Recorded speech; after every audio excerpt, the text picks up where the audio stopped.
Ready to step into the world of luxury hotels?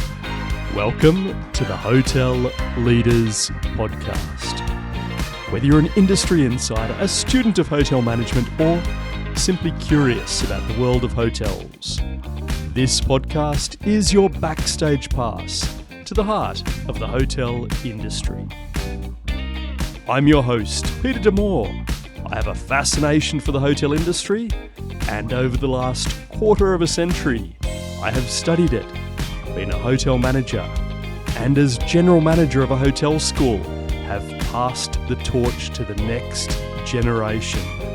Now, as part of an emerging hotel industry tech startup, I am independent from any specific hotel or chain and able to talk about the industry with a balanced perspective and a certain level of expertise. It's time to check in. Welcome to episode 13. Today we delve into the future of hotels and how self-driving cars will change the hotel and travel industry, an industry that's worth trillions of dollars and accounts for about 10% of global GDP. It's worth acknowledging that traditionally the number 13 has been an unlucky number, and in hotels, this is translated to an avoidance of the number 13, including going so far as to remove the 13th floor. The second hotel I worked for back in the 90s on Australia's Gold Coast had 12 floors and then skipped to the 14th. I thought about skipping this 13th episode as a bit of an inside joke, but in the end decided to do a very different episode to our normal monthly Hotel Leaders podcast. This episode will talk about some insights into the future of the hotel and travel industry, why I think some people will fear it, like some used to fear the number 13, and why I feel the hotel industry and leaders should embrace a future where driverless cars dominate the roads and transport guests to and from the hotels.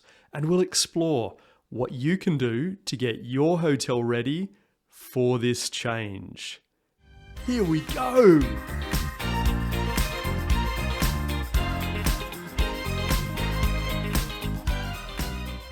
At the time of this podcast, I've recently returned from a 6-week holiday through North America, where I was able to experience some wonderful hotels. One of my favourites was Fairmont, San Francisco, and I'll look to cover this in a future episode. The Bay Area, which includes San Francisco and Silicon Valley, is awesome on a number of fronts, especially technology, and getting a window into the future. You can experience 100% driverless cars in San Francisco right now. The future has already arrived in San Fran, and the company leading the way is Waymo One. In San Francisco, Waymo launched to the public on the 25th of June 2024, and by good fortune, I was able to be an early adopter and experience it on more than one occasion. For those who haven't heard of Waymo, please listen to this podcast on either Spotify or YouTube so that you can see the video. Here's a short video of me experiencing Waymo for the first time. So this is the Jaguar Waymo. The car is going by itself. It's probably driving quicker than the other cars. We're going through San Francisco, so a pretty people-dense city. Oh, this is incredible. Look at this. It's stopping at the lights, racing up the hill. We've got really bright light coming through the windshield. This would be a nightmare to drive if you're driving the car. Going uphill and into the sun. And the Waymo though, it's very chill. Even the music is chill. So we've got a stop sign here. It's starting to look a bit more familiar. 1 minute until we get to the hotel. Now the car is turning by itself. It's navigating all sorts of traffic and people. You're here. Please make sure it's clear before exiting. And we're at the Fairmont. Here we go. All right, that's the Waymo, guys. Look at that. It's dropped us off at the Fairmont Hotel. It's got loads of cameras all over it. No driver. So this is where we're staying tonight. Goodbye Waymo, thanks for bringing us back home. Waymo is on a mission to be the world's most trusted car. They're making rides safer, more accessible, and more sustainable to get around without the need for anyone in the driver's seat. Waymo is an initiative by Alphabet, Google's parent company. Alphabet invested over $1 billion to get Waymo started, and last month investors kicked in a further $5.6 billion. The cars are quirky yet beautiful Jaguar I-Pace cars. Each car is level 4 autonomous, which means there is no human driver, only passengers, but there is a steering wheel and it is possible for a human to drive the car. Waymo cars have completed more than 20 billion real-world and simulated miles driven and is completing more than 100,000 trips every week. The company is called Waymo One because when one car learns, all cars learn. I wish the same could be said for people. Here is the latest Waymo ad.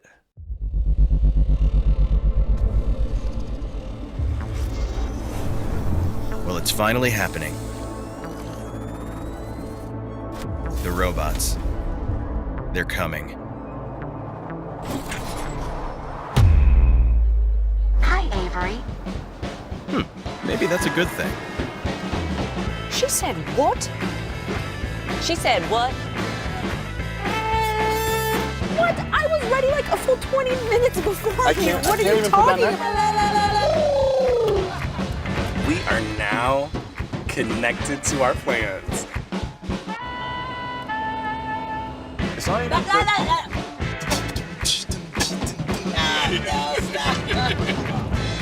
It drives better than you do, babe. Who does? Bye, robot. In a more serious note, in 2022, more than 42,000 people died on the road, with 94% of those crashes involving human error. Waymo is already reducing road deaths in San Francisco, LA, and Phoenix, with 0 deaths in Waymo cars, and Waymo injuries, airbag deployments, and police reports are much fewer than human drivers on average. As a passenger, I felt the rides were very smooth and relaxing. Waymo autonomous drivers never get drunk, tired, nor distracted. Before Waymo operates in a location, every intricacy is mapped out. This includes lane markers, stop signs, curbs, and crosswalks. Waymo uses this data along with GPS, real-time sensor data, and AI to determine its exact location and environment at all times. Waymo cars respond to pedestrians, cyclists, other vehicles, roadwork, traffic light colours, and temporary signage. The car instantly uses this data along with previous data to anticipate what road users will do and does this almost instantly. The sensors on Waymo are cutting edge and include LiDAR, which is light imaging to construct a 3D picture of the environment. The cars also have the best cameras, 29 of them in fact. The vehicle uses radar and a computer to make sure this happens ultra fast. When I was visiting San Francisco, I jumped on a cable car, 1800s tech, and whilst it did have the charm and nostalgia, the booking system was not much fun. The ticket machine didn't work, and the person selling tickets at the booth didn't seem happy about their job, neither did the conductors. Even though there were not many people riding, the wait was excruciating, and there didn't seem to be a schedule. They just waited there until they had enough people to cram into a cable car before starting.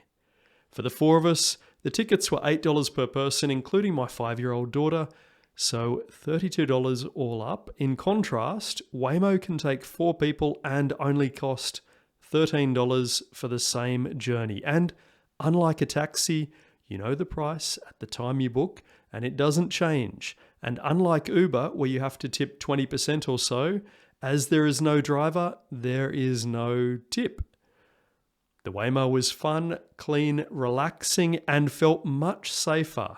That said, I love how only San Francisco embraces 1873 cable car tech and brand new driverless cars all in the one place at the one time.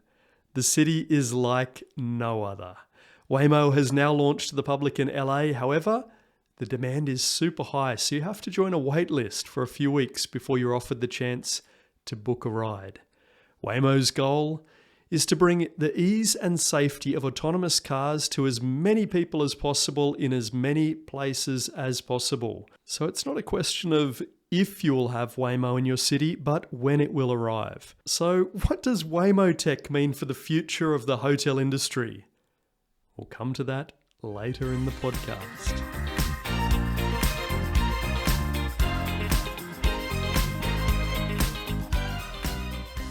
Uber has been the leader in the rideshare industry for many years now. Uber launched publicly in San Francisco in 2011. Uber launched in my hometown of Canberra in 2015, and my first ride was shortly after this.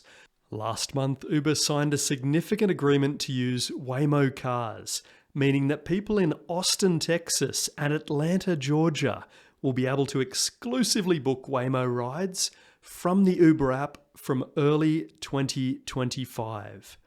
Uber has absolutely nailed the rideshare booking experience. It is such a pleasure to book a car through the Uber app, so this partnership is a wonderful thing, and I believe this is only just the beginning for Uber in this autonomous vehicle landscape. Zoox is another fantastic autonomous car company founded 10 years ago by Australian artist named Tim Kentley-Clay and Jesse Levinson, son of the Apple chairman Arthur D. Levinson. Zoox was bought by Amazon in 2020 for $1.2 billion. Although Zoox is yet to launch its ride-hailing service, the cars are designed from the ground up, and they will change the way we think about autonomous cars. Like Waymo, they also use LiDAR tech, but look very different to Waymo. Whereas Waymo uses a more traditional looking sedan car, the Zoox car is a little more advanced looking, yet taking inspiration from the horse and carriage from the 1400s. If you're interested in luxury and fast cars, Supercar Blondie has a great YouTube channel. Here she is reviewing the Zoox. Other cities. Now, you might be like, well, hang on a minute. There are other autonomous cars, and I've even seen it on your platform. Here's the difference. Okay, this is fully purpose-built, right? They have not taken a car that already exists on the road and retrofitted it with, all of the technology. They've built this from the ground up, and it's quite a unique design, right? Great to hear from another Aussie. In terms of autonomous cars, there are 5 levels. Level 1 includes cars with adaptive cruise control. My old Toyota Prius does this. Level 2 includes cars with adaptive cruise control and lane centering. We rented a Volvo CX-60 in California. That was a Level 2 vehicle. Level 3 is limited self-driving and will inform the human driver when they need to take over. This includes cars like the Mecedes-Benz S-Class and EQS EV, which have Drive Pilot. Level 4 means there is no need for a driver, but there is still a steering wheel and controls which a human could use to drive the car. This includes the Waymo 1 Jaguar I-Pace. Level 5 means there is no driver, not even a steering wheel, and this includes the Zoox. So, what will it be like actually riding in a Zoox? Zoox have perhaps the longest range for any driverless car and can operate for up to 16 hours. Here's the official ad, courtesy of Zoox.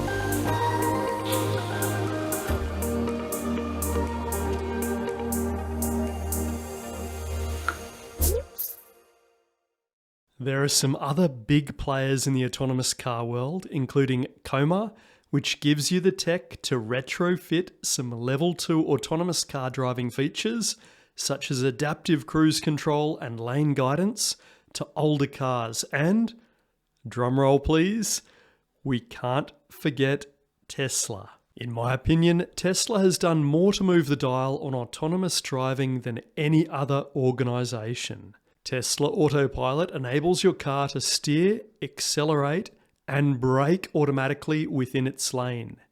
Current autopilot features require active driver supervision. Teslas come with 8 cameras known as Tesla Vision. By 2023, there were over 5 million Teslas sold, making it the most popular autonomous vehicle. At the time of this podcast, Tesla is still classified as a level 2, but very close to a level 3, where you can take your hands off the steering wheel and your eyes off the road and just be there for an emergency. I believe Tesla is heading towards level 5 with the FSD, but is still testing and very safety conscious, like all these cars, and has a little way to go. Last month, Tesla announced the Robotaxi, a level 5 autonomous car. Here is a short video from the event, courtesy of Tesla, with the link in the description.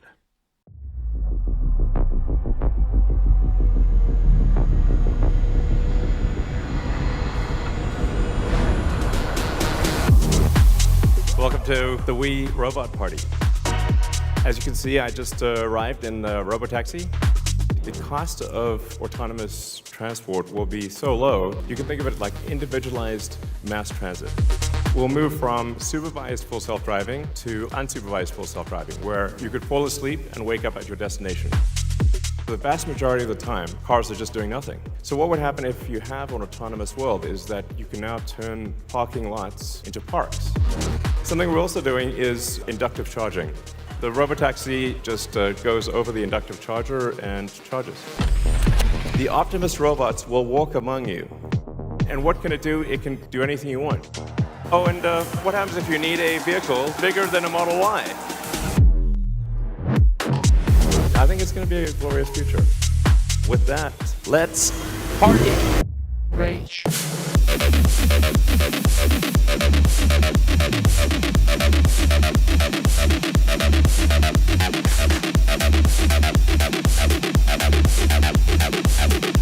Is that all you got? Beast mode.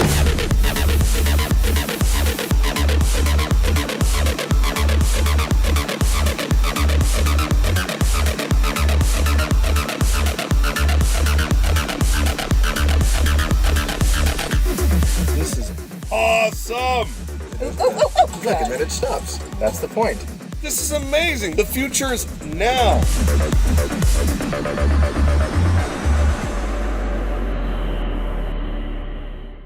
Love it! China is becoming an EV and autonomous car superpower. At the time of recording, there are 139 EV car companies in China, a country that previously exported almost everything except for cars. China is making some beautiful cars, such as Build Your Dreams BYD, Neo, and Zeekr. These are also more affordable than their Japanese, German, or American counterparts. Almost all the EV cars that have 1,000 kilometers or more range are Chinese cars. China already has loads of autonomous car taxis in many cities. Baidu is China's version of Google and operates the Apollo Go fleet in around 10 cities. Other companies offering robotaxi in Chinese cities are WeRide, Deeproot, Pony, AutoX, SAIC, and Didi. WeRide is operating in Singapore, a bus version, and Abu Dhabi. For those listening on Spotify or YouTube, you'll be able to see a video in the background of Apollo Go operating in Beijing right now.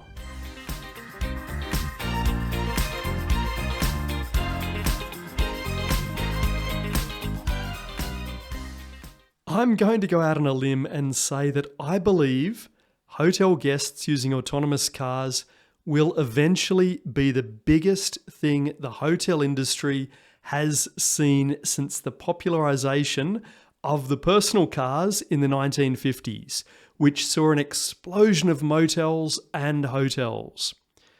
It will happen in 3 stages over the next decade, and these driverless cars will disrupt the hotel industry more than the internet and smartphones.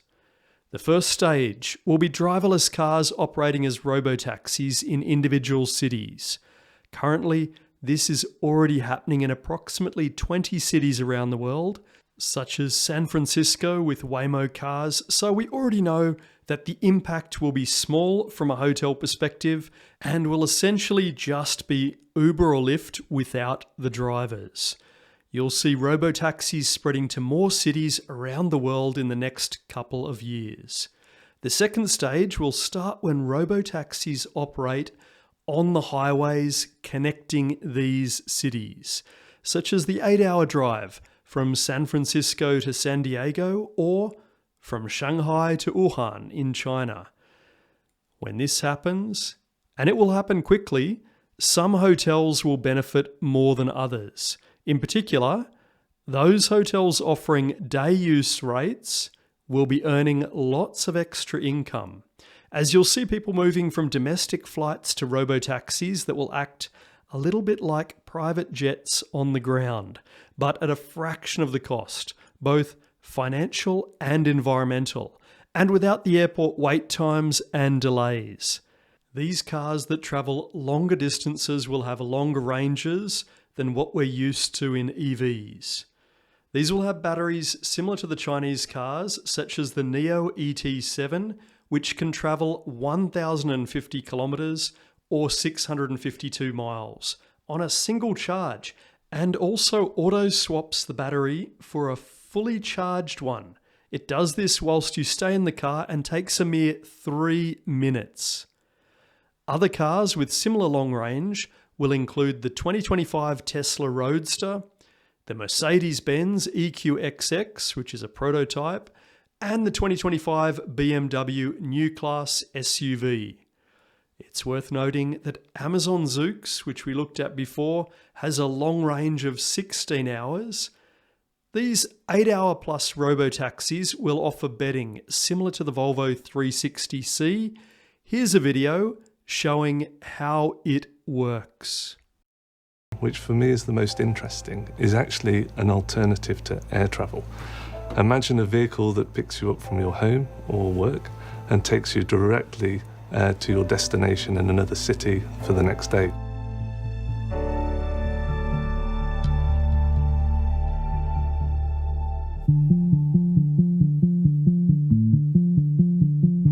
Domestic air travel sounds good when you book your ticket. In reality, it's a hassle going through the airport before you actually end up on the plane. So you spend more time going into the plane than on the plane, and it's not really pleasant at all. The airplane industry is gigantic. We have hundreds of millions of domestic air travel every year, and it's a multi-billion-dollar industry. So it's a massive business opportunity to find an alternative to this. The 360 concept is a way to start thinking about airlines on wheels instead of airlines on wings. Suddenly a car could compete with domestic air travel, and you could view Volvo then as an aircraft manufacturer. Here's Alex again from Supercar Blondie, showing us a Mercedes that has been pimped up to include fully reclinable seats that act just like a bed when you need them to. This is another really cool design that could be used in autonomous cars that are doing those longer overnight trips. The full link to the video is in the description, and it's definitely worthwhile checking out. I'm sitting here, Sergi, because these ones, these are like the VVIP seats. Look at this. Oh, that's they go all the way back. Oh. All the way back into a bed. Oh, so you can actually sleep in here? Yeah. Oh my god. This actually took 2 years to kit out. So you get the Sprinter van, and then it takes 2 years. It took 2 years to do this. That's how special it is. And what you can get, instead of having these seats, is you can ask for a full-on flat bed in the back and have a double bed in the back, and then you can have a lounge here in the front. You can basically do whatever you want with it. Yeah. That's a lot of space. Yeah. This is real estate on wheels. Yeah, exactly. Another car that is giving us a glimpse into the future is the Audi Urbansphere. Here is an ad showing this beautiful car that feels more like a private jet. A high-class living space, allowing you to relax while enjoying life's most important connections. Intelligent, raising temperature, intuitive, immersive, enabling meaningful connections.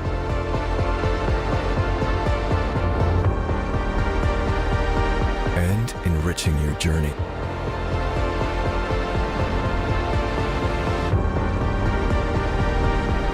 The Audi Urbansphere concept.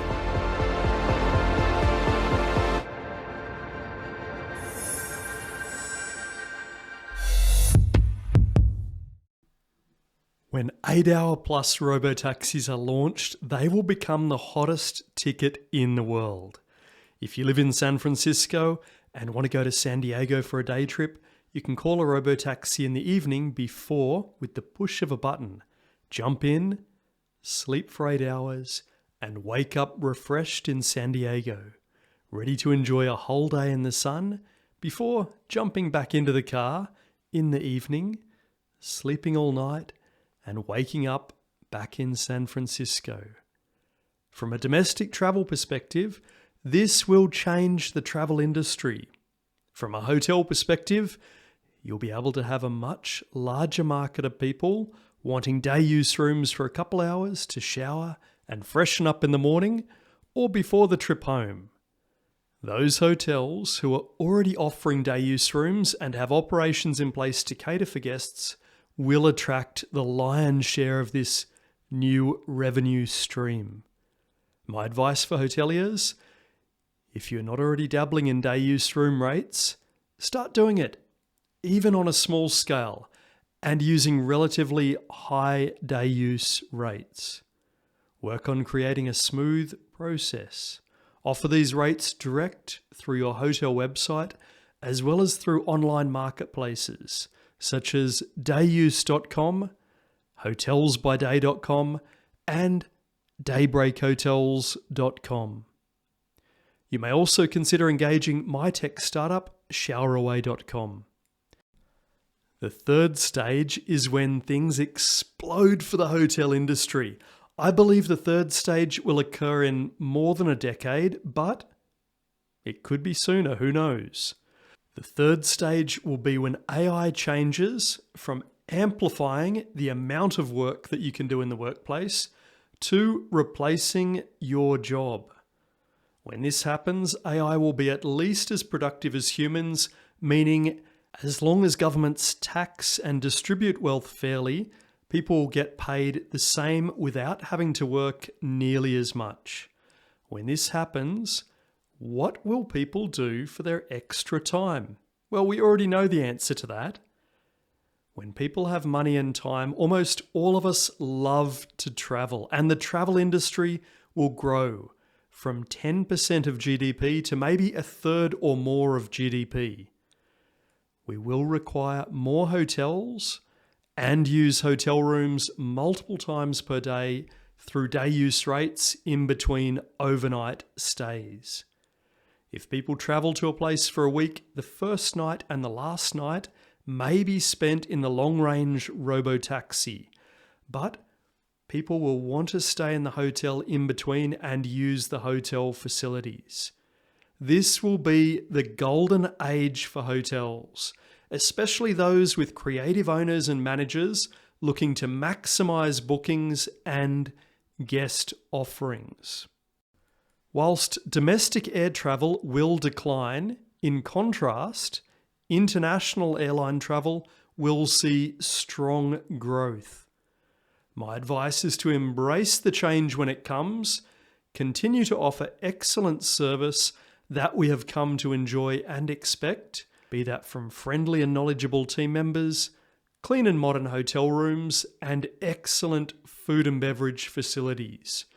Do everything you're doing now, but look at capturing other forms of revenue such as shower away or day use stays in between your overnight reservations to maximize your hotel room revenue and profit and increase the total number of guests in your food and beverage establishments.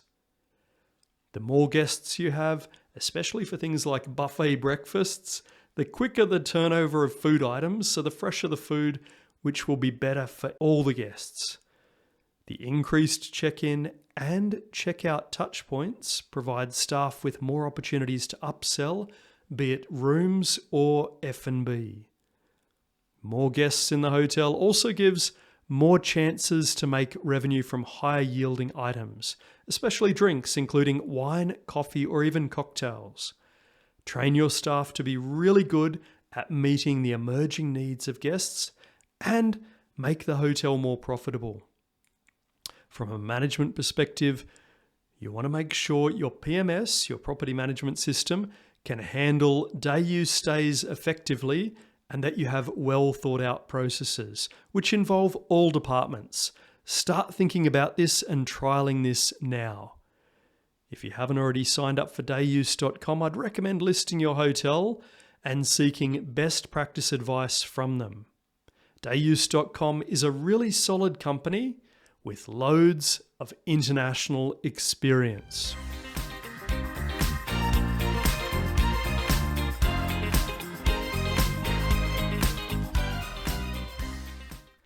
Here's some tech that I love and hate in hotels. One thing I love is being able to use your phone as a keycard. It's one less thing I need to carry. Hilton is doing a great job with this with their Hilton Honors app. Here's an advertisement showing how it works. As a Hilton Honors member, this can become your room key. And your gym key, and your elevator key. Exactly right. Hey, this is Hilton Honors How To, where we answer every question you have about Hilton Honors. And today, we're gonna talk about how to use and share your digital key.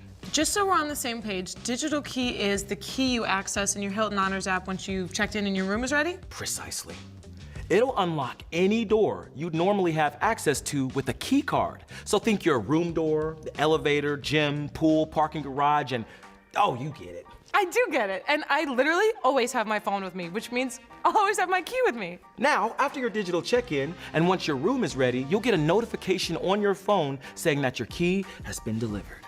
So once the key is delivered, do I just wave my phone at the door? Oh, okay, you know what? That is a great question. And it's super simple. All you have to do is make sure your Hilton Honors app is open, and when you're within range of the lock, you'll be prompted on the app to tap to unlock, and then voila, you're in the door, baby. Another thing I really love in hotels is TVs with Netflix that's really easy to sign into, along with the other majors like Disney Plus and Stan, etc.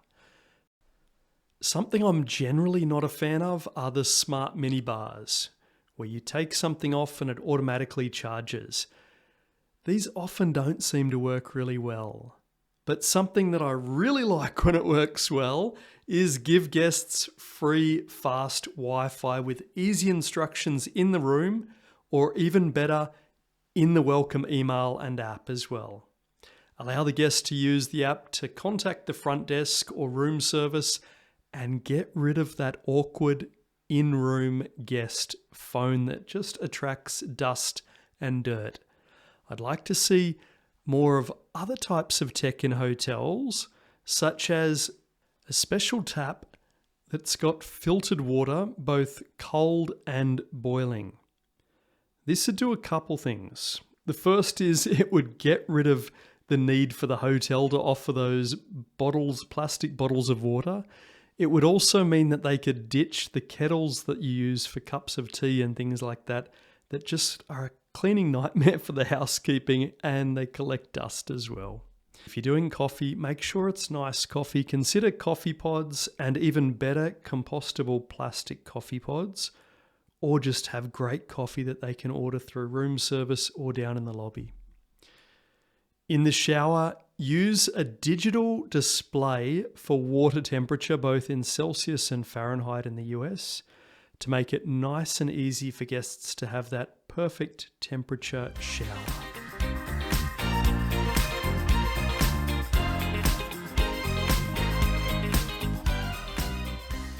Before publishing this podcast, I was contacted by a company who offers robot bartenders for hotels. This is a very cool developing tech, but can't yet make fancy cocktails as well as people. Well, not for a while anyway, but it is getting incredibly good. If you want to check out their cute robots, such as Adam the friendly robot or Scorpion, the AI-powered robot bartender, please visit richtechrobotics.com. Here's a snippet from their advertisement. It's my birthday, and I love a good martini. Can you recommend me something? Happy birthday. How about a twist on the classic martini with a splash of elderflower liqueur? It'll be a delightful and refreshing treat. Interesting. Why'd you go for that combination? Elderflower adds a floral note that complements the gin's botanical flavors, making it a special birthday surprise. Shall I prepare one for you? Yeah, that sounds great with me. Please make me a glass. Coming right up. You'll love this birthday twist.